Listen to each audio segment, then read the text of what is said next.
akan sama-sama belajar dari Yosua 4 tentang 12 batu peringatan.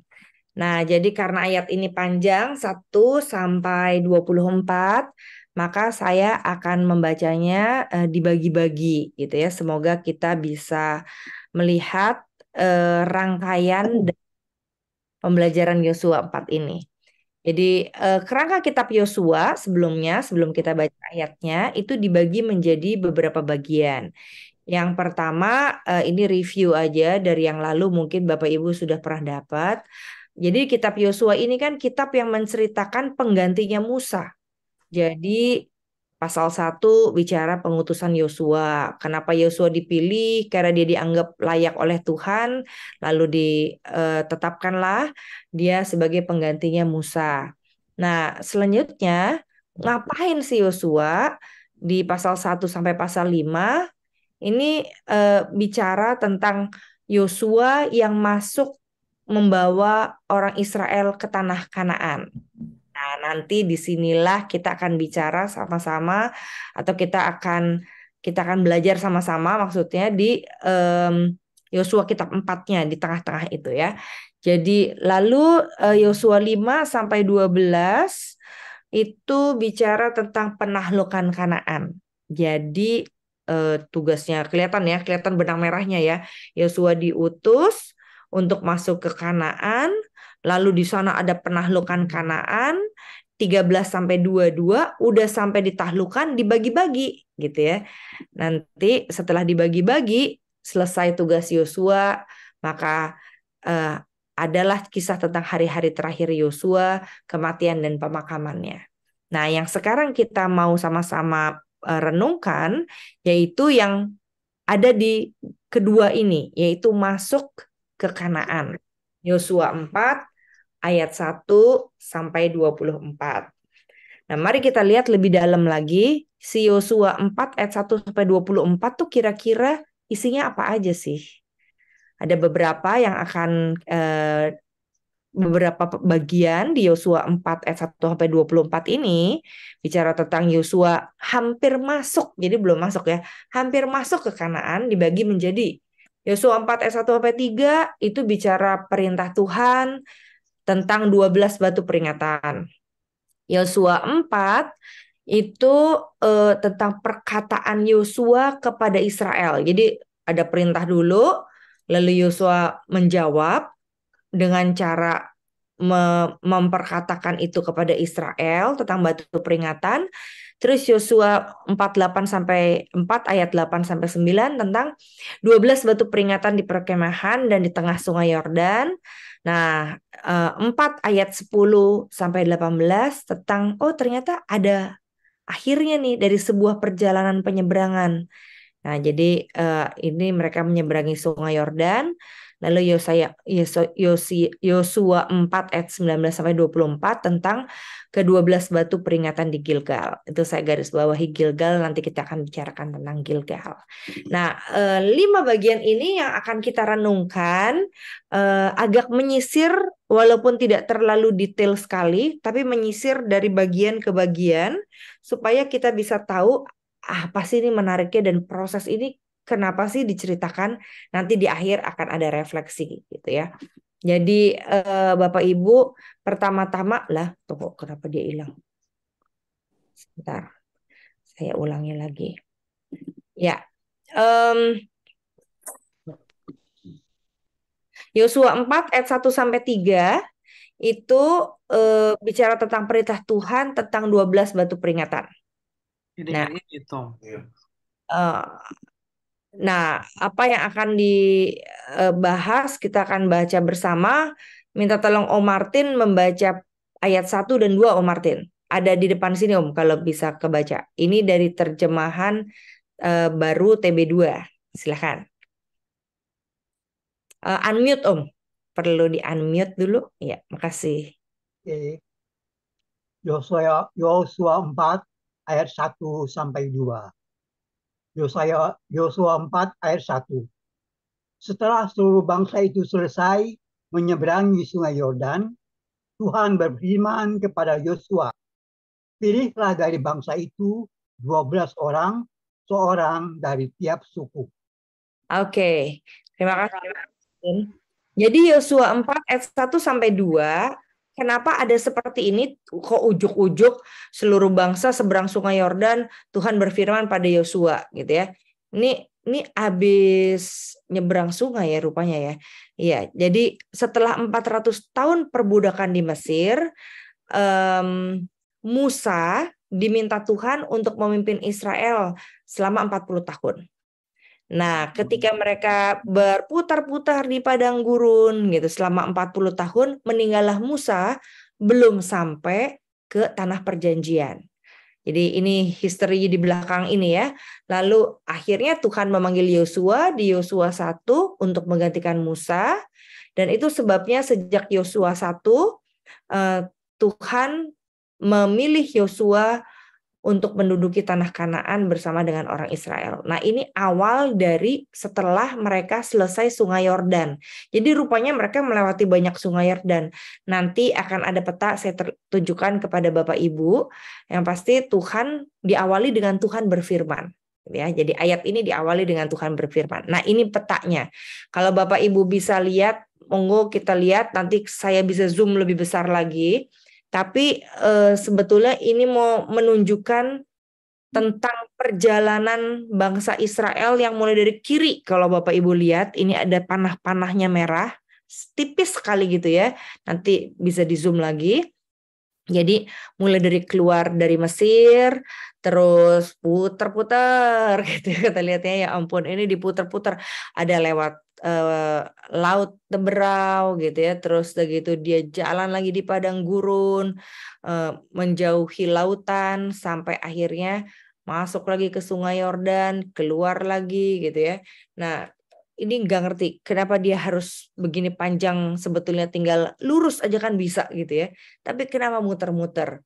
Nah, yang pasti Tuhan punya rencana untuk setiap perjalanan ini dan dia pakai dua pemimpin. Nah, pemimpin yang kedua ini sebetulnya tinggal ujungnya Bapak Ibu. Jadi setelah 40 tahun Musa di sini, ujungnya ini Yosua. Tapi Yosua nggak cuma mimpin cuma setahun 2 tahun. Sekalipun dia memimpin di ujungnya padang gurun, tetapi ke depan sana itu Yosua yang mimpin. Dia mimpin katanya 20 tahun, sehingga dia meninggal usia 110 tahun. Menakjubkan ya. Berarti waktu dia mimpin Israel tuh 90 tahun. Berarti nggak ada kata terlambat untuk pelayanan loh Bapak Ibu. Walaupun kelihatannya usianya orang perjanjian lama jauh lebih tua dibandingkan kita, Metusala tertua gitu ya. Tapi intinya adalah semakin tua, semakin berguna gitu ya. Semakin tambah usia, semakin bisa berkarya gitu ya. Jadi sebetulnya Yosua ini kan adalah pemimpin yang waktu muda dia tetap bantu Musa, dia tetap melayani, tapi Tuhan pakai dia setelah dia mengalami perjalanan panjang bersama dengan Musa gitu ya. Jadi nggak masalah umur berapapun Bapak Ibu hidup dan tetap terus bertambah usia, disitulah Tuhan mau pakai Bapak Ibu gitu ya. Kalau kita mau bicara pekerjaan pelayanan fisik, Yosua aja melakukan kepemimpinan dan perjalanan fisik loh. Jadi setiap kita juga pastinya punya ladang yang Tuhan berikan masing-masing di usia berapapun kita. Nah, siapa ini Yosua? Kenapa Yosua yang dipilih gitu ya? Ternyata Yosua ini punya ayah namanya Nun, lalu dia punya kakek namanya Elisama. Nah, dua orang ini, kakek dan anak ini ternyata kepala suku dari Efraim di padang gurun. Ada yang tahu Bapak Ibu siapa Efraim ini? Siapa nih Efraim ini? Termasuk 12 suku kah? Ya, Suku Israel? ya, masuk 12 suku Israel. 12 suku Israel ada Efraim ya? Ya, 12 mengintai. itu kan Ruben, Ya, Meon, Lewi, Yehuda, Zebulon, Isakar, lalu Dan, ada Gad, ada Asher, ada Naftali, ada Yusuf, terakhir ada Benyamin. Nah, menurut Bapak Ibu, ada nggak nih nama Efraim? Vio, ada nggak nama Efraim tadi yang Karyani sebut? Ada. Nggak ada ya? Efraim ini ternyata Bapak Ibu adalah anaknya Yusuf. Ingat ya, ada berapa anak Yusuf? Ada 2 anak Yusuf, yaitu yang satu siapa? Mungkin ada yang ingat Bapak Ibu? Si Yusuf nih memerintah di Mesir. Manase. Ada 2, satu Manasye, satu Efraim Bapak Ibu. Nah, ternyata ini yang menarik. Kan yang lainnya tuh anak-anaknya Israel atau anak-anaknya Yakub. Nah, tetapi Tuhan memilih anaknya Yusuf gitu ya, untuk ditulis sebagai orang yang berpengaruh dan menjadi pemimpin. Jadi ini disebut, ini unik sekali, bukan anaknya, mungkin anaknya Ruben nggak dikenal gitu ya, anaknya Isakar apalagi gitu. Tapi ini anaknya Yusuf itu dipakai namanya kepala suku Efraim di padang gurun. Nah, jadi si Yosua ini adalah turunan dari situ. Nah, lebih jelas lagi, Yosua itu adalah keturunan Yusuf. Jadi dari Musa, terus keturunannya Yusuf yang dipimpin gitu ya, pemimpin besar Israel. Jadi kita tahu sejarahnya dari mana si Yosua ini berbeda dari si Musa gitu ya. Kalau Musa tuh dari mana ya? Keturunan Yakub, Ishak, mana lagi tuh Musa? Anaknya siapa tuh si Musa tuh ya? Yang tahu anaknya Musa, Gersom dan Eliezer. Ya, jadi si Yosua bukan masuk dalam bukan hanya keturunannya dari Yusuf, tapi siapa yang menarik dari dia adalah nama dia katanya. Jadi kenapa sih Yosua ini dipilih? Dia punya nama nih unik nih. Karena apa? Karena Musa yang kasih nama katanya. Jadi nama Yosua itu sebetulnya dari kata Hosea, artinya keselamatan. Lalu Musa tambahin jadi Yehoshua gitu ya, dari bilangan 13 ayat 16, artinya Tuhan, Yehoshua tuh. Kalau Hosea, Yosua itu kan keselamatan. Kalau Yehoshua, Tuhan adalah keselamatan. So, semoga Tuhan menyelamatkan. Dalam bahasa Aram, Yeshua, Lesos, itu bahasa Indonesianya Yosua. Gitu. Jadi ditambahkan oleh Musa, Tuhan nih yang berperan dalam hidup keselamatan dan kehidupannya Yosua. Gitu. Jadi dia termaksud dekat juga dengan Musa, si Yosua ini. Nah, kita lanjutkan lagi Yosua 4 ayat 3. Mau minta tolong Vio untuk membaca Yosua 4 ayat 3. Vio bisa kebaca ini?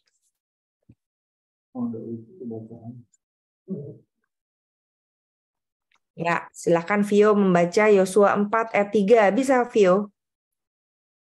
Dan perintahkanlah kepada mereka demikian, angkatlah 12 batu dari tengah sungai Yordan ini, dari tempat berpijak para imam itu. Bawalah ke seberang dan letakkanlah semuanya itu di tempat kamu menginap malam ini. Oke, thank you banget Vio.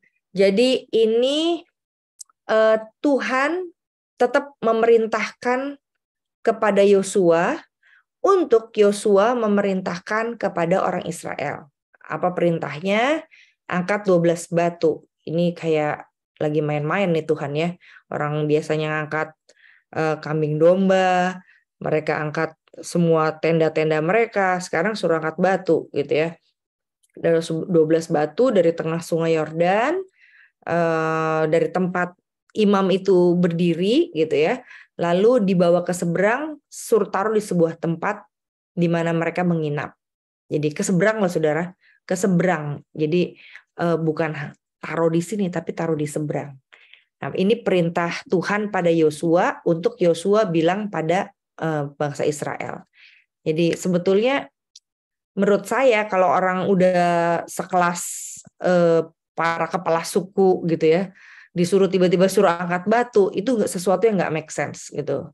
Jadi pertanyaannya ini mau ngapain sih? Nah, jadi buat kita sebetulnya kisah 12 tanda peringatan ini bukan kisah tentang Yosua, Israel atau batu. Bukan. Tapi ini kisah tentang Tuhan yang menyertai Yosua dan Israel, maka muncullah kisah tentang batu.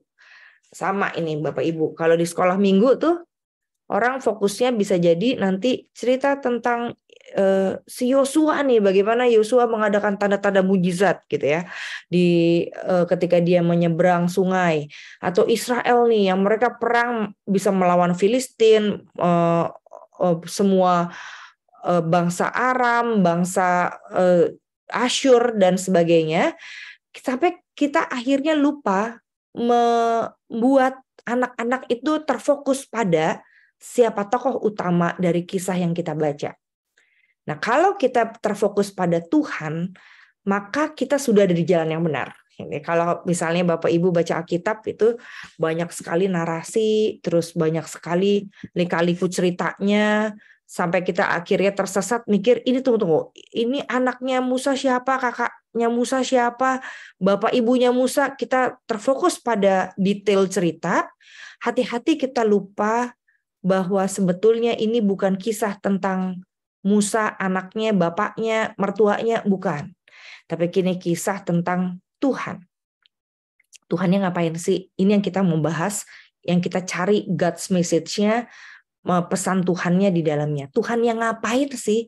Oh, Tuhan yang menyertai Yosua dan Israel. Jadi suruh angkat batu, kok mau ya? Kenapa ya orang-orang ini mau angkat batu? Oh ya, karena dia masuk dalam pemeliharaan atau providensia Allah. Jadi ada satu teori atau ajaran Bapak Ibu tentang providensia Allah. Apa itu providensia Allah? Providensia Allah dalam Injil adalah perkataan-perkataan yang mengacu pada pemeliharaan Tuhan. Jadi ini kisah angkat batu bukan masalah sekedar batu, Bapak Ibu.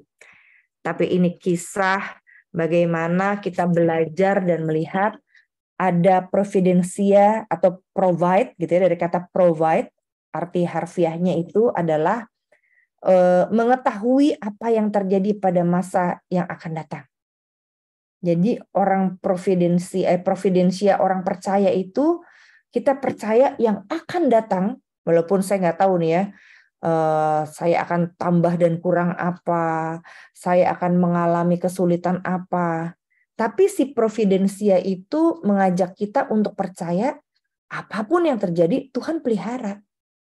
Tuhan tidak berjanji, ada lagu kan ya, Tuhan tak pernah janji, langit selalu biru. Tuhan nggak pernah janji kita sehat sampai mati. Tuhan nggak pernah janji kita punya uang terus sampai mati. Tapi Tuhan janji akan memelihara kita dengan kata providensia itu atau pemeliharaannya itu. Jadi banyak usaha kita tuh pengen taunya masa depan kan, kayak kalau Israel mah sukanya bersungut-sungut masa lalu ya Bapak Ibu. Kalau kita ada di antara kita yang masih ingat masa lalu, terus ingat-ingat, aduh enak ya dulu waktu nggak ada COVID, nah, gitu ya. Sekarang katanya nih Majelis Jemaat memperkenalkan satu kata namanya liminal season. Liminal season tuh masa sekarang kita ingat-ingat masa lalu, tapi ke depan belum jelas apa gitu ya. Nah tapi orang Kristen diajak untuk melihat ke depannya tuh apapun yang terjadi. Ini kan Yosua nggak tahu ya berapa tahun lagi dia akan masuk tanah perjanjian. Tapi yang pasti Yosua bertugas memberitahukan pada umat ada providensia Allah, ada pemeliharaan Tuhan. Sehingga apapun usaha untuk menduga-duga masa depan, merencanakan kemenangan di masa depan, yang terpenting bukan itu. Yang terpenting adalah memegang firman Tuhan, apa yang Tuhan janjikan, dan bagaimana kita tetap berjalan berdasarkan janji Tuhan itu. Nah, itu sebabnya kisah tentang Yosua 12 batu, mau disuruh ambil batu, mau disuruh ambil pasir, mau disuruh ambil air, mau disuruh ambil apapun, yang terpenting adalah bagaimana Tuhan bekerja. Tuhan bekerja memelihara, dan Israel menyadari dan merasakan pemeliharaan Tuhan. Lalu Yosua menggerakkan dengan gerakan dari Roh Kudus atau dari Tuhan sendiri agar Israel tetap percaya Tuhan memelihara. Itu dia bukan asal suruh ambil batu, Bapak Ibu. Suruh ngambil batu dalam rangka percaya. Nah, siapa yang disuruh begitu ya? Musa ambil tongkat. Waktu dia ambil tongkat itu bukan sekedar dia taat ngambil tongkat. Hati-hati kalau kita bilang bahwa ketaatan kita tuh ketaatan yang tidak berdasar. Ketaatan kita adalah ketaatan karena kayak seperti Musa ambil tongkat, dia tahu ada pemeliharaan Tuhan, ada kuasa Tuhan bekerja.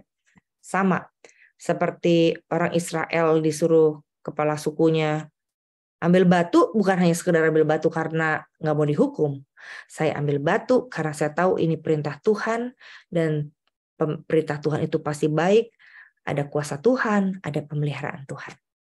Jadi kita diajak sebetulnya berefleksi bahwa ketika ada sebuah perintah dari Tuhan itu bukan hanya sekedar perintah, tapi Tuhan sedang mau memberikan pesannya saat dia memerintah.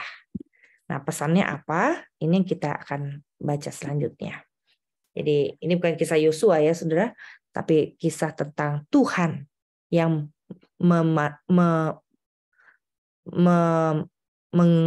memakai Yosua dan Israel. Jadi sederhana banget, dimulai dari angkat 12 batu. Saya pikir, apa sih istimewanya angkat 12 batu? Oh, istimewa. Kenapa? Karena yang suruh angkat batu itu orang-orang kuat, orang-orang yang benar-benar orang-orang pilihan, dan disuruhnya angkat batu seperti zaman di Mesir. Ya ampun, kayak budak lagi nih suruh angkat batu gitu kan. Tapi ternyata ada Tuhan punya pesan terhadap Yosua dan Israel ketika dia memerintah. Makna perintah Tuhan ada 3 setidaknya. Waktu Tuhan berfirman, itu mulai ya, Tuhan berfirman kepada Musa. Lalu pilihlah bangsa itu 12 orang. Seorang dari tiap suku, ini orang pilihan berarti kan. Lalu perintahkanlah. Nah, jadi waktu Tuhan berfirman kepada Yosua, ini sebetulnya Tuhan sedang menyatakan hikmatnya kepada Yosua.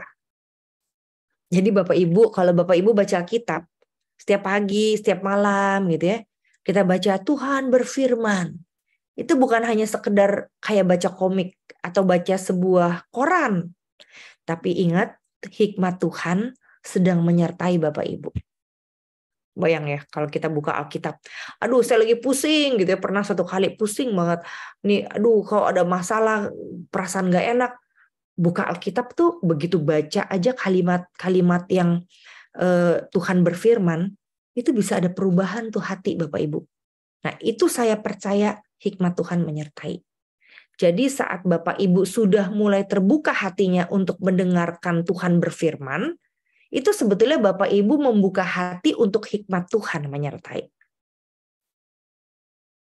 Sekali lagi saya ulang ya, ketika Bapak Ibu dan saya membuka hati untuk mendengarkan Tuhan berfirman pada kita, dari baca Alkitab gitu ya, atau dengar tentang penjelasan Alkitab, itu sebetulnya kita membuka hati untuk hikmat Tuhan menyertai kita.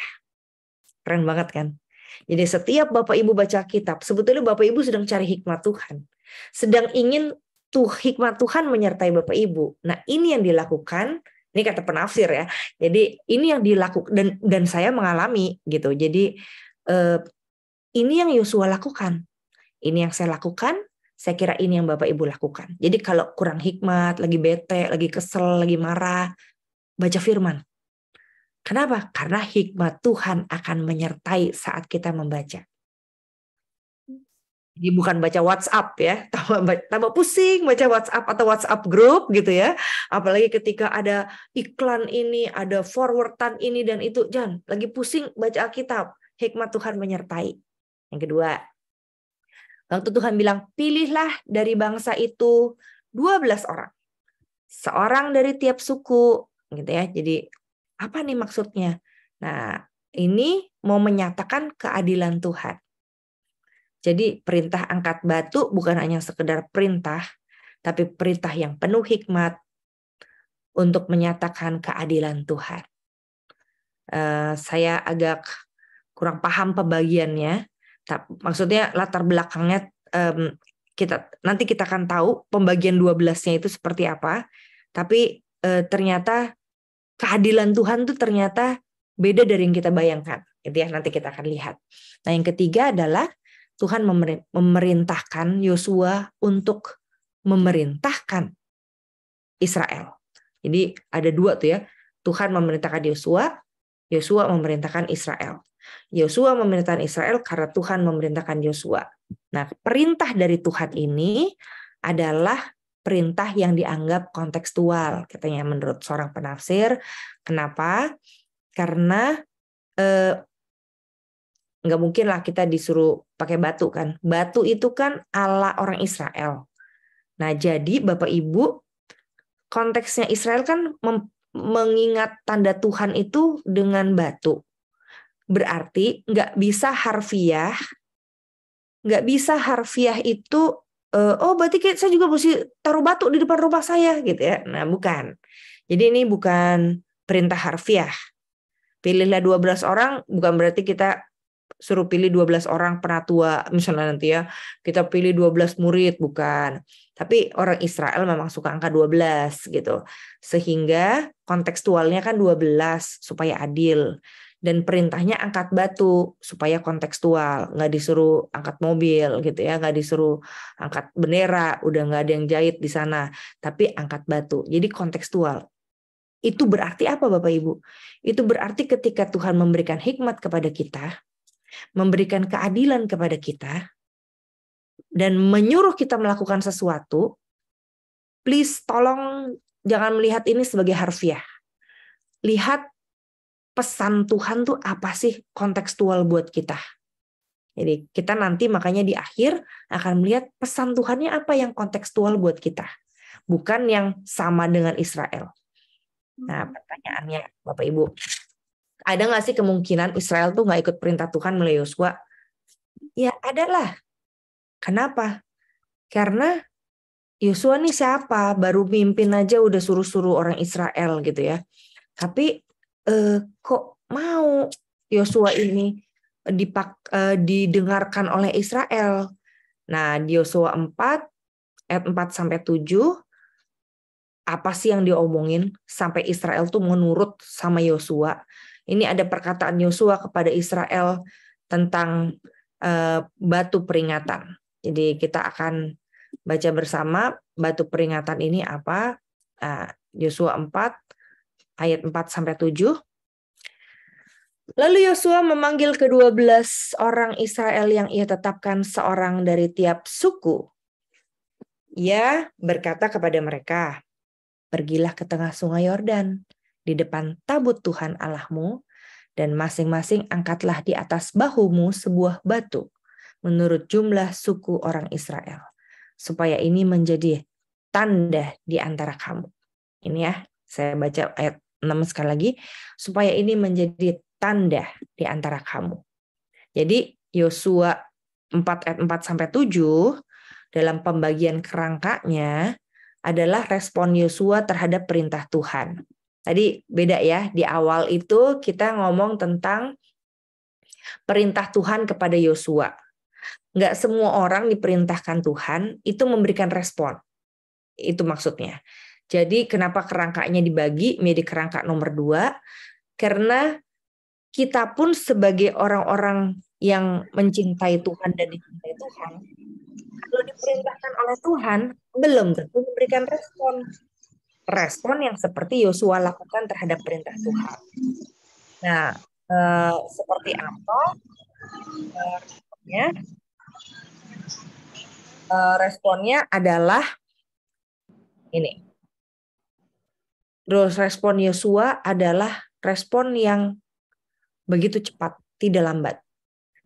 Dan respon Yosua tepat sesuai dengan firman. Jadi yang dikatakan kalau Bapak Ibu nanti lihat, ia berkata kepada mereka, Tuhan berkata kepada Israel, maksudnya pergilah ke tengah sungai Yordan di depan tabut. Ini kan ada flow-nya ya, kronologinya. Ke tengah sungai, di depan tabut. angkat di atas bahu menurut jumlah suku Israel. Nah, ini semua tepat sesuai dengan firman. Jadi penerapannya apa? Di respon Yosua terhadap perintah Tuhan, kalau kita lewatin baca ayat ini buru-buru, kita nggak bisa lihat. Tapi kalau kita pelan-pelan, kita lihat, oh ada perintah Tuhan. Perintah Tuhan itu kontekstual. Perintah Tuhan itu adalah hikmat Tuhan. Perintah Tuhan itu adil pastinya. Nah, ketika kita tahu, meyakini bahwa ketika saya baca Alkitab, ini adalah hikmat Tuhan yang adil dan kontekstual buat saya, ini yakin dulu nih ya, baru saya bisa merespon. Nah, respon inilah yang dilakukan oleh Yosua dengan cara apa? Tidak lambat, tapi juga tepat sesuai dengan firman Tuhan. Nah, kenapa Israel mau ikut Yosua? Yosua tuh orang yang cepat tanggap, yang sesuai firman Tuhan. Yosua 3 ayat 7 nih ya. Ini mundur ke belakang Bapak Ibu. Kenapa sih orang Israel mau ikut Yosua yang cepat tanggap dan bertindak sesuai dengan firman Tuhan? Karena ini kuncinya. Tuhan berfirman pada Yosua, mulai hari ini Yosua, aku akan membuat engkau besar di hadapan seluruh orang Israel. Supaya mereka tahu, seperti aku menyertai Musa, demikianlah aku akan menyertai engkau. Ini janji Tuhan. Jadi kenapa Yosua nurut sama Tuhan? Karena Tuhan sudah memilih dan berjanji pada dia. Kenapa orang Israel mau nurut sama Yosua? Karena orang Israel sudah melihat Yosua ini memang orang pilihan Tuhan. Yosua ini orang yang diberkati oleh Tuhan. Yosua ini orang yang diurapi oleh Tuhan. Jadi Bapak Ibu, kenapa kita hidup bergereja juga? Terus oke lah, ada majelis jemaat ngomong seperti ini, kita ikut gitu kan ya. Kadang-kadang kan ada SOP, ada petunjuk, ada hal-hal yang mesti kita ikutin dalam sebuah gereja sesuai dengan tata gerejanya. Misalnya apa ya?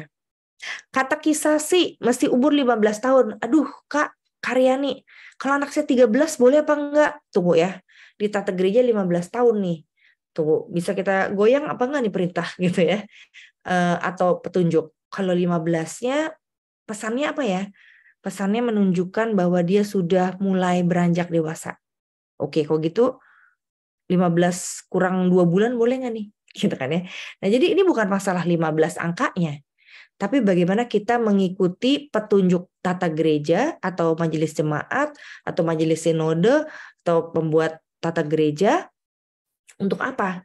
Karena kita meyakini bahwa ketika mereka membuat peraturan, gitu ya, kecuali ada yang to be discussed, ada beberapa peraturan yang memang diserahkan pada jemaat untuk mendiskusikannya. Waktu ada peraturan, ini seperti Yosua bilang ke bangsa Israel. Israel percaya Yosua itu dipilih Tuhan, diurapi Tuhan, diberkati Tuhan. Maka ya mereka ikut aja suruh ngambil batu gitu. Nah, tetapi beneran nih Yosua dipilih Tuhan. Nah, Yosua 3:7 menjawab, benar, Tuhan sendiri yang bilang sama Yosua, aku akan membuat kamu besar. Lah, bagaimana? Buktinya apa besarnya? Di Yosua 3 ayat 13b. Nah, ini. Ntar ya, kamu akan bilang sama Israel. Kalau kaki para imam mengangkat tabut Tuhan, masuk dalam air sungai Yordan, air sungai Yordan akan putus. Air yang turun dari hulu berhenti jadi bendungan. Itu tandanya. Aku pakai kamu. Orang lain yang masuk ke dalam sungai Yordan tenggelam. Tapi kalau Yosua yang suruh imam, air yang turun dari hulu berhenti jadi bendungan. Nah ini. Jadi Tuhan membekali Yosua juga dengan sebuah karunia. Karunia yang untuk membuat mujizat. Jadi ada karunia, ada pemberian Tuhan, sehingga Yosua nggak disuruh pergi memimpin sendirian tanpa apa-apa, tanpa bekal. Bekal, Tuhan pasti kasih bekal. Nah ini yang saya yakini Bapak Ibu. Kalau Tuhan panggil saya, panggil Bapak Ibu, panggil saudara-saudara untuk melayani Tuhan, dan memang itu dari Tuhan, Tuhan memberkati, Tuhan panggil, terang, pasti Tuhan melengkapi. Gitu ya. Jadi Tuhan pasti sangat melengkapi. Jadi itu pengalaman saya, pengalaman keluarga kami juga. Itu saya punya kakak gitu, dia kakak nomor 1 saya tuh nggak tahu ya dia suka menyanyi apa enggak ya, tapi dia suka memimpin gitu ya. Dulu waktu kami remaja gitu ya, remaja pemuda di GKI waktu di Cinere. Dia kalau mimpin itu kadang-kadang dia jadi liturgos Bapak Ibu di kaum muda. Waktu dia jadi liturgos, dia sekalian mau main musik karena nggak ada pemain musik gitu ya. Terus, nah dia cuma punya masalah satu, dia nggak terlalu bisa nyanyi. Dia selalu bilang, aduh gue nggak bisa nyanyi nih, kata dia gitu. Jadi tolong kamu bantuin aku nih untuk latihan nyanyi. Jadi sebelum dia jadi liturgos itu biasanya dalam 1 minggu itu dia latihan tiap hari pakai gitar, nyanyi terus nyanyi. Kenapa ini? Terus dia suka nanya ke saya begini, udah pas belum nadanya? Udah pas belum nadanya? Saya bilang belum, saya bilang gitu ya, cuman bisa ngomong belum atau enggak gitu ya. Terus oke, dia latihan lagi, dia latihan. Tapi Bapak Ibu setiap kali kan selalu kalau latihan tuh nggak pas nadanya, pasti kurang setengah gitu ya. Tapi setiap kali dia jadi liturgos di depan sana, saya berkali-kali menyaksikan bagaimana dia nyanyi dan notnya pas. Jadi karena dia latihan terus kan gitu ya. Nah di situ kakak saya nomor 1 itu. Kakak saya nomor 2 juga ternyata menangkap hal yang sama. Jadi kami ternyata sepaham melihat bahwa ketika Tuhan memakai seseorang, dalam hal ini kakakku yang nomor 1 waktu dia pemuda gitu ya, dia nggak bisa nyanyi, nadanya agak kurang sedikit, tapi begitu dia latihan terus dan dia mau melayani Tuhan jadi liturgos, Tuhan nggak permalukan dia loh. Dia suaranya bulat banget beneran waktu main gitar gitu. Bagus suara dia ya waktu jadi liturgos gitu ya. Jadi saya di situ percaya bahwa Tuhan kalau udah mau pakai kita, pasti Tuhan akan lengkapi. Di hari H Tuhan setidaknya akan melengkapi orang tersebut untuk pekerjaan pelayanan Tuhan yang menakjubkan. Jadi jangan khawatir kalau dari antara Bapak Ibu sekarang ada yang sedang bergumul tentang panggilan, tenang. Yang penting Tuhan bilang buka hati dulu. Minta hikmat Tuhan. Nanti Tuhan pasti akan pakai dan akan berkati katanya gitu ya. Nah, jadi Bapak Ibu itu udah sampai situ Yosua 4 ayat 4, lalu Yosua memanggil. Jadi responnya ya. Udah tadi kan dia panggil 12 orang Israel yang ditetapkan, seorang dari tiap suku. Nah, waktu dia panggil dia ngapain Bapak Ibu? Waktu dia panggil dia bukan hanya sekedar panggil. Waktu Yosua panggil dalam bahasa Inggrisnya di Alkitab ASV gitu ya. Dia dikatakan Yosua prepare. Apa itu arti prepare? Yosua able to deal with something. Maksudnya dia mempersiapkan, tapi juga dia siap kalau ada komplain. Iyalah, orang nanya, ngapain gue suruh ngambil batu? Gitu kan. Saya membayangkan seperti itu Bapak Ibu. Jadi, ngapain suruh ngambil batu? Udah dipilih suruh ambil batu gitu kan. Oh, tunggu. Si Yosua punya kemampuan, punya abilitas, kemampuan gitu ya, punya kemampuan untuk deal dengan orang-orang yang bakal komplain kenapa gue disuruh ngambil batu, taruhnya di bahu pula gitu kan ya, baris, aduh taruhnya di depan, cabut, ribet banget deh gitu ya aturannya.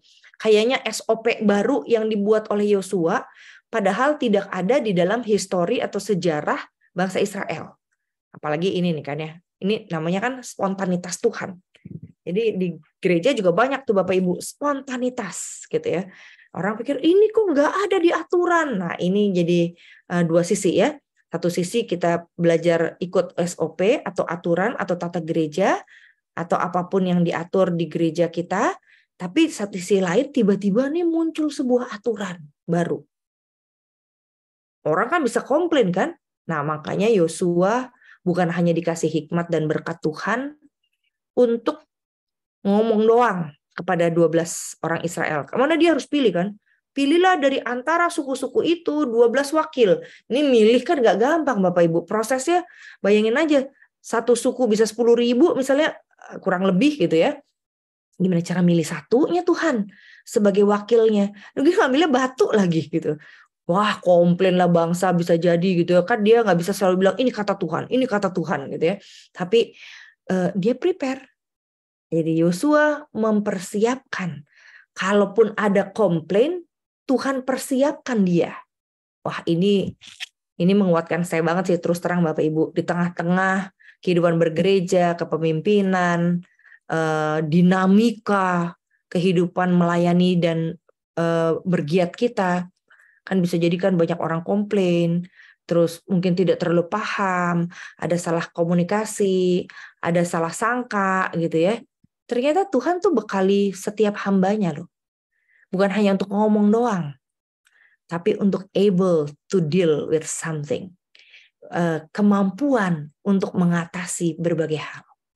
Nah, kalau Bapak Ibu misalnya diajak Tuhan untuk memimpin, Tuhan akan beri kemampuan kepada Bapak Ibu untuk bisa able to deal with something.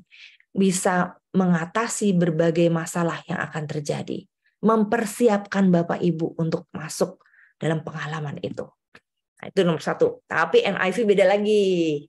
Ini jadi seru nih, ada terjemahan lain lagi membuat kita bisa nggak usah dipertentangkan, tapi melengkapi aja satu dengan yang lain gitu ya. Jadi kalau Bapak Ibu baca Alkitab, versi ini beda, versi itu beda, nggak perlu kita bilang, oh ini jelek, ini bagus. Bukan, dilengkapi aja.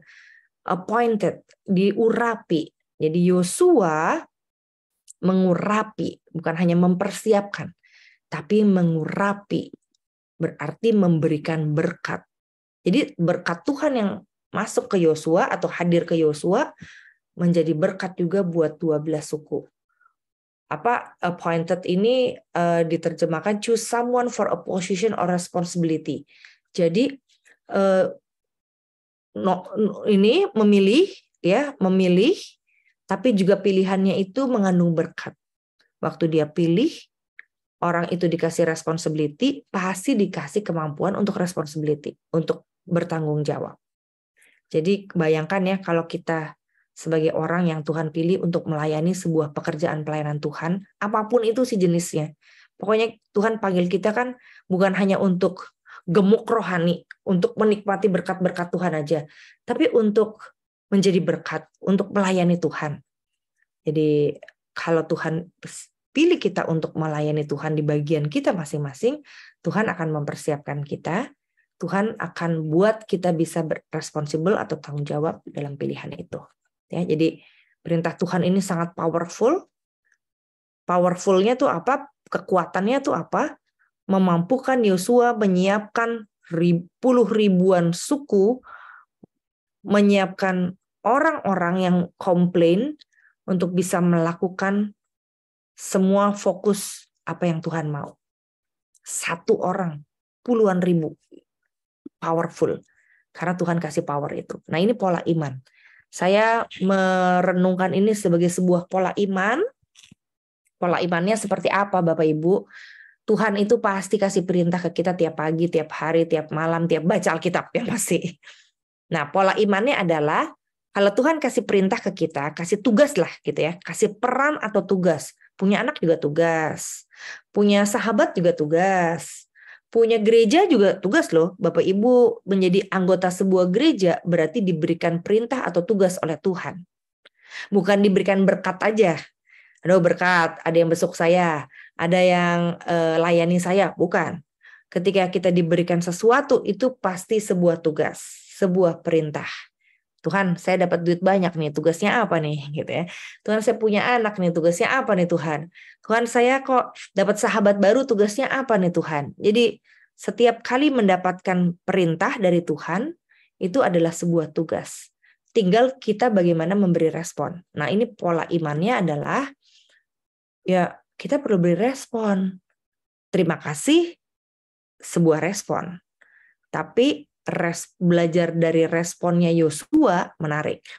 Respon Yosua, Tuhan beri perintah pada Yosua, Yosua beri respon apa? Satu, yaitu tadi kita balik ke terjemahan tadi. Sebetulnya terjemahannya banyak gitu ya. Yang ini artinya apa, tapi pakai 2 aja deh yang saya ambil. Menyiapkan diri, menyiapkan orang lain, ini respon. Yosua bukan hanya disiapkan oleh Tuhan untuk menerima berkat Tuhan atau perintah Tuhan, tapi Yosua diberikan oleh Tuhan kemampuan untuk menyiapkan orang lain. Itu respon dia. Jadi melakukan sesuatu untuk orang lain. Yang kedua, Memberkati menjadi berkat. Udah nunjuk, bukan sekedar nunjuk, tapi memberkati dengan menunjuk dan menjadi berkat atau memberkati orang lain. Nah, ini bagian tanggung jawab Yosua. Jadi Bapak Ibu, setiap kita yang buka Alkitab, pasti ada pesan. Waktu kita buka Alkitab dan baca, bukan hanya dapat hikmat Tuhannya, tapi dapat perintah. Pada waktu kita dapat perintah, kita disuruh berespon. Ini pola iman. Disuruh berespon. Respon saya apa Tuhan yang mesti saya lakukan? Responnya adalah bertanggung jawab. Setiap perintah, setiap tugas, siapkan diri dan orang lain. Siapkan diri dan orang lain loh Bapak Ibu. Bukan hanya menyiapkan diri saya, tapi orang-orang di sekitar saya. Lalu siapkan diri untuk diberkati dan menjadi berkat.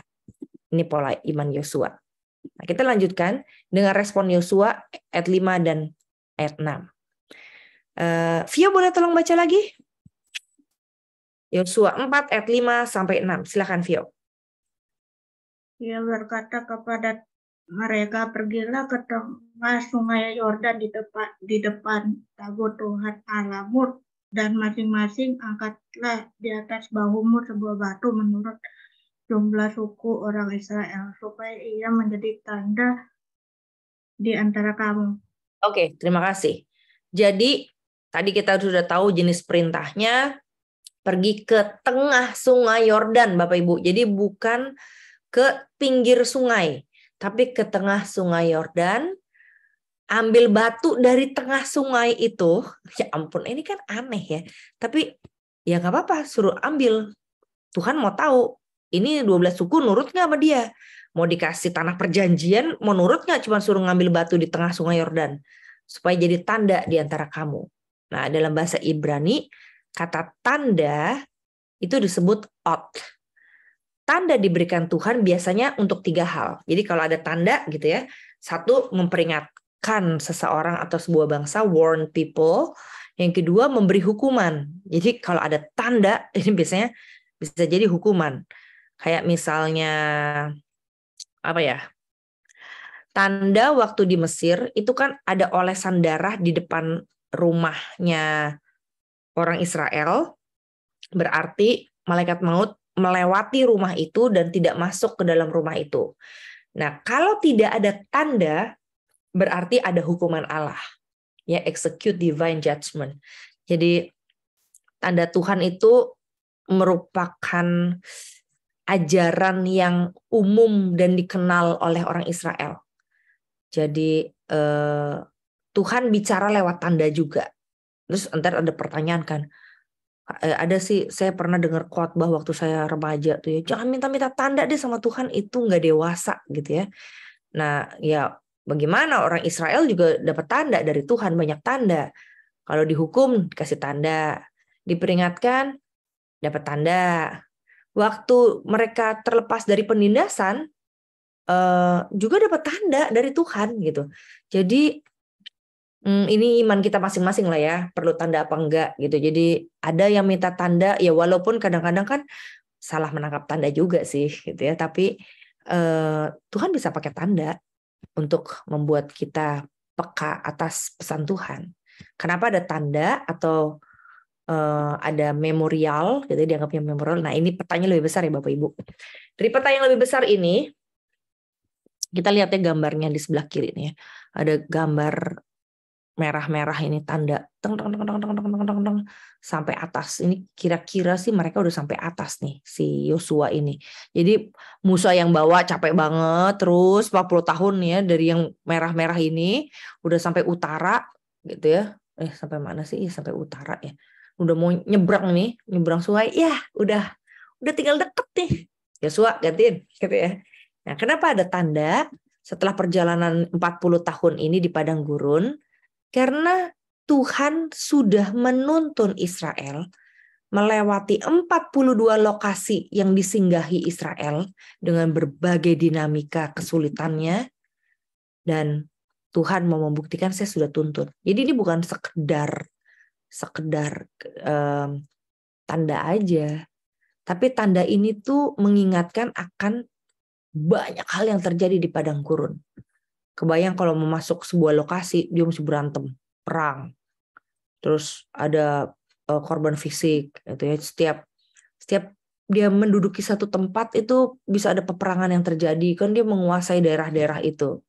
Nah, ini daerah-daerahnya, kita nggak usah sebut satu persatu, tapi biar Bapak Ibu tahu ada 42 daerah ini, mulai dari padang gurun Sinai, padang gurun ya, di mana nggak ada makanan, nggak ada daging, nggak ada nasi, nggak ada karbo gitu ya, sehingga akhirnya Tuhan kasih hujan burung puyuh dan mana ngelewatin itu ya. Jadi kita lihatnya di setiap daerah tuh punya kesulitannya tersendiri. Bayangin kita pindah rumah, saya nggak tahu Bapak Ibu ada yang pindah rumah lebih dari 10 kali atau enggak. Ini bayangin satu bangsa, generasi, 1-2 generasi yang pindah rumahnya itu 42 kali. Walaupun mereka nomaden ya, dikenalnya sebagai orang yang memang suka berpetualang atau mengembara.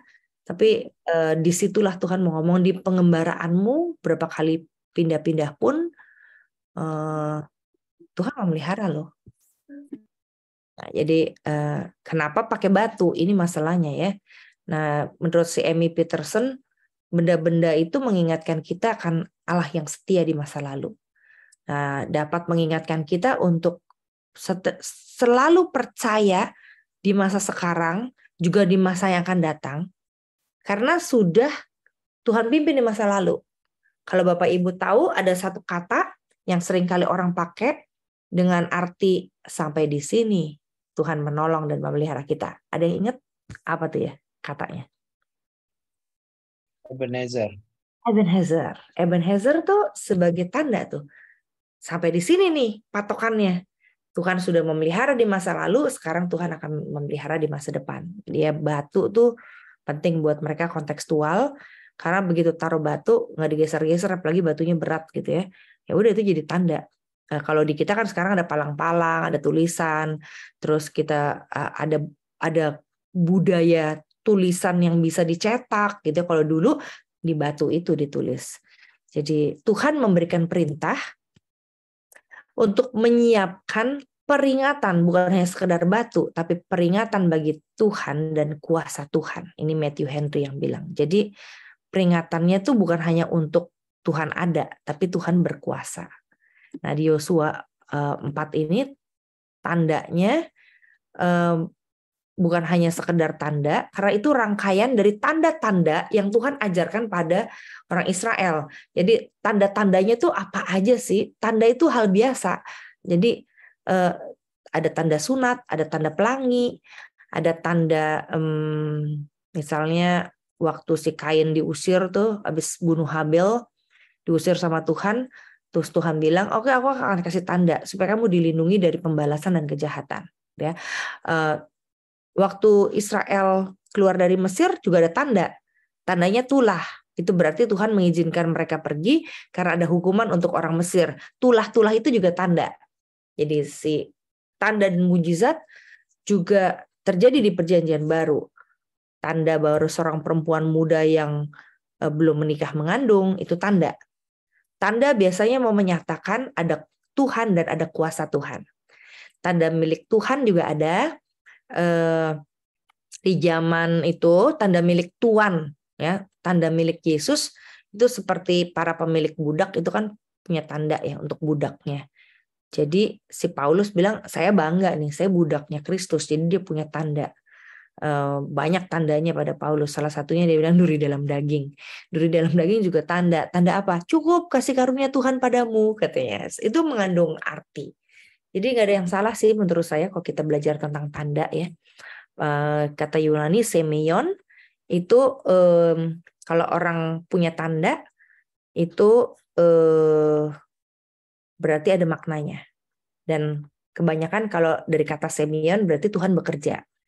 Dalam kitab Yohanes, semia tuh membuktikan Tuhan berkuasa, Tuhan hadir, Tuhan berjaya. Berjaya itu maksudnya dimuliakan. Dalam gereja perdana juga banyak tanda menunjukkan kuasa Injil. Bahkan orang-orang yang setelah itu ketika ada penderitaan kekristenan terancam gitu ya untuk dibunuh, orang Kristen terancam untuk dibunuh dan sebagainya, mereka punya tanda, ada tanda ikan gitu ya menunjukkan bahwa oh ini sama pengikut Kristus nih, jadi gambar ikan misalnya gitu. Jadi tanda itu penting. Nah, tanda bukan hanya sekedar remembering atau mengingat. Ketika seorang dapat tanda atau ingat tanda atau pegang tanda, sebetulnya tanda itu diboncengi, atau jelek ya kata diboncengi. Tanda itu perlu dilengkapi dengan tindakan pengudusan. Katanya ada nih perintah dalam Keluaran 19. Jadi Bapak Ibu, si batu ini bukan hanya sekedar batu. Bukan hanya sekedar mengingat tanda di masa penyertaan dan kuasa Tuhan di masa lalu. Tapi sekaligus ketika orang lihat tanda ini, orang belajar untuk menguduskan. Karena dia tahu, oh ini ada Tuhan, ada kuasa Tuhan ya. Maka saya mesti membereskan, membersihkan hati dan diri karena ada Tuhan dan kuasanya bekerja. Mengingatkan dia untuk bukan hanya sekedar mensyukuri kebaikan Tuhan atau berkat Tuhan, tapi juga untuk membersihkan hati dan pikiran mereka untuk tetap jadi pengikut Tuhan yang dekat dengan Dia. Jadi ada tindakan pengudusannya. Nah, aplikasinya apa? Ketika kita remembering nih, Bapak Ibu, remembering tanda keajaiban Tuhan, penting sekali kita bersihkan hati dan pikiran kita. Misalnya, waktu kita Pondok Indah termasuk sering loh Bapak Ibu ikut bikin perjamuan kudus. Kalau di gereja lain tuh 4 kali gitu ya. Kalau kita bisa 6 kali, 2 bulan sekali. Kenapa? Karena nah ini bukan tidak ikut SOP tata gereja, bukan ya. Tapi karena memang diberikan hak lokal untuk mengambil keputusan. Jadi kenapa kita adakan 2 bulan sekali? Berharap bahwa warga jemaat remembering, mengingat. Nah, kalau remembering berarti semakin ingat untuk menguduskan. Ada yang setiap minggunya perjamuan kudus malah gereja ya. Ya nggak apa-apa juga, tiap gereja punya aturan yang berbeda. Tapi tujuannya adalah waktu kita ingat, kita bersih-bersih diri lagi. Berpuasa lagi untuk hal-hal yang Tuhan tidak suka misalnya. Atau berpuasa atau menghilangkan ya yang Tuhan tidak suka. Dan berpuasa berguna untuk membersihkan hati dan pikiran kita. Jadi itu tujuan remembering. Nih kalau misalnya kita punya, kalau saya suka kalung salib misalnya, gitu, banyak orang suka kalung salib ya. Nah saya juga kalau pergi, dulu pernah kami pergi berpisah dengan suami saya karena saya studi, kita kasih kalung hati katanya dari papi untuk kamu ya dek. Supaya apa? Supaya kamu ingat Tuhan Yesus ada di hatimu gitu ya. Itu kan remembering sebetulnya. Sehingga dia nggak pernah copot kalung salibnya dia. Dek, tuker dek kalung salibnya. Nggak mau. Kenapa? Karena ini remembering katanya. Mengingat papi yang kasih, dan papi mengingatkan aku bahwa Tuhan Yesus ada di hatiku, kata dia. Jadi penting banget, makanya pakai simbol atau tanda. Di dunia parenting Bapak Ibu, penting sekali orang tua bikin banyak tanda atau simbol supaya anak tahu, oh iya di rumah ada tangan berdoa gitu. Oh iya ya, supaya ingat kita selalu berdoa. Dan saya suka senyum-senyum kalau ada orang Kristen punya patung-patung orang-orang nggak pakai baju gitu ya. Ini dia simbol remembering apa ya gitu ya.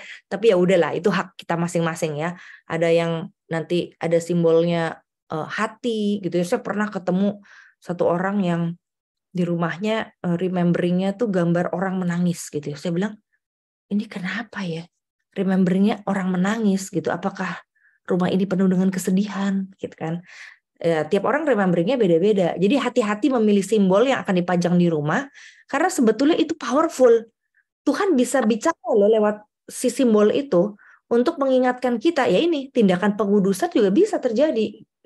Jadi saya ingat banget di sekolah minggu kadang-kadang dibagikan salib yang bisa dipegang, digenggam. Itu remembering Bapak Ibu.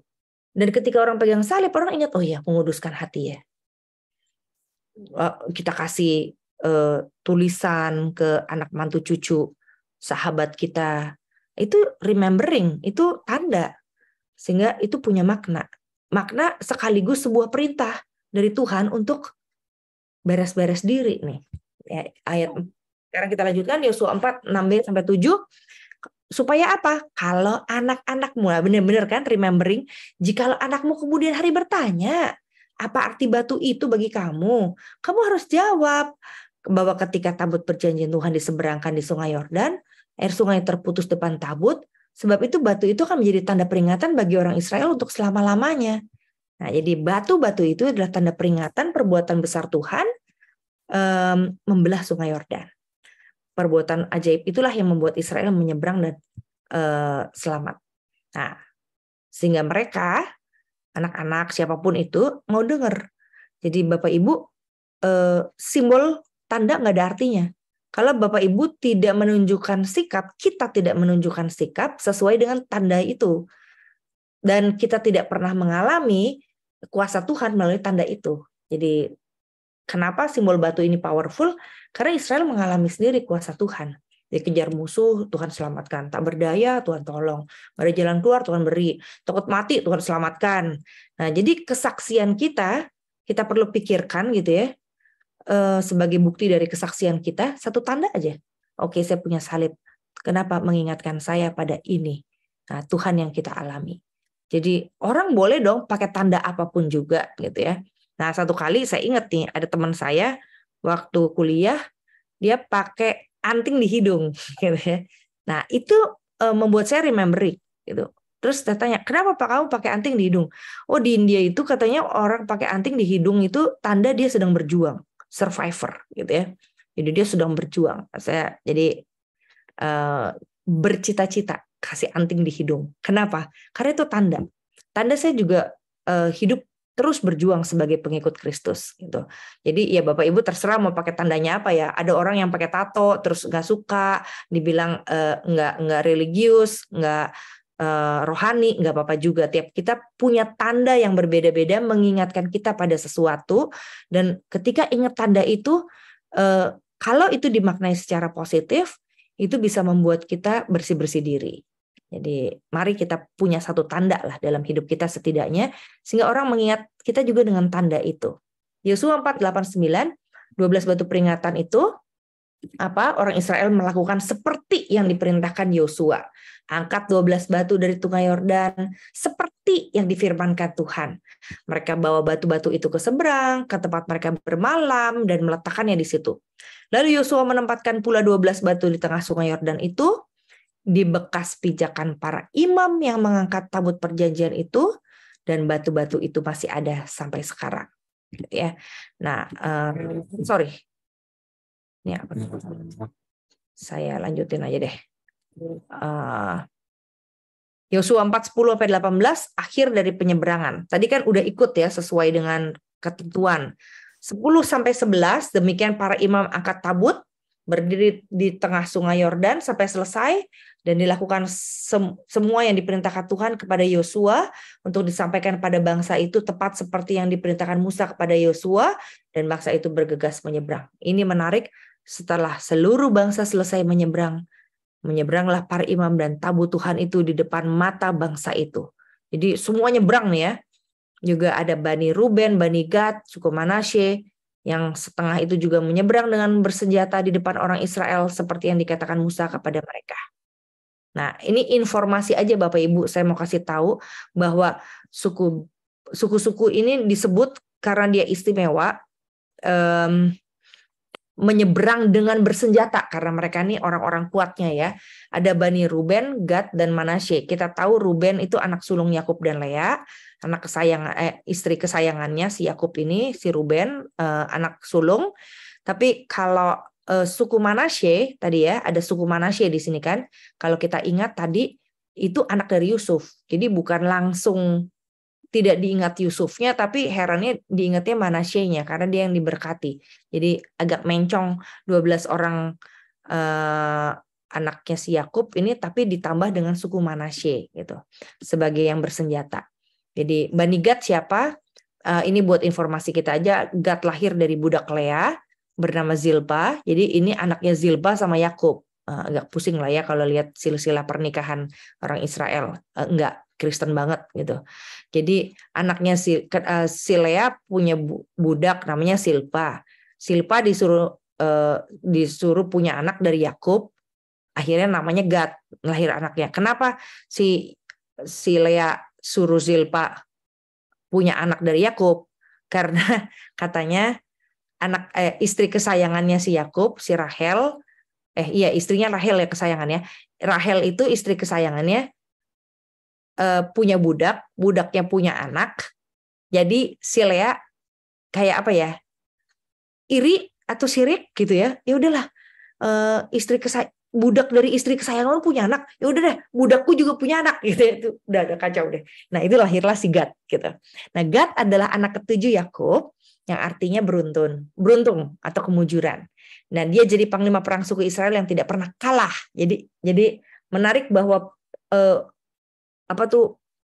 iring-iringan yang membawa tabut sambil nyebrang di laut kosong itu diiringi oleh 3 suku ini yang adalah pasukan bersenjata gitu. Itu maksudnya.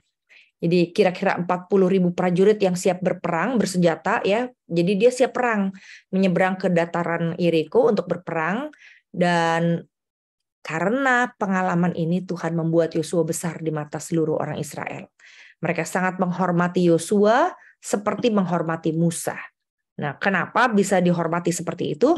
Karena orang Israel nyebrang Sungai Yordan bawa 40.000 bisa ujungnya nanti mengalahkan Yeriko, dan semua ini dipimpin oleh Yosua. Jadi kalau kita lihat di ayat selanjutnya, Tuhan berfirman, perintahkan imam mengangkat tabut hukum supaya naik dari Sungai Yordan. Yosua memerintahkan hal yang sama, naiklah dari Sungai Yordan. Pada saat para imam mengangkat itu,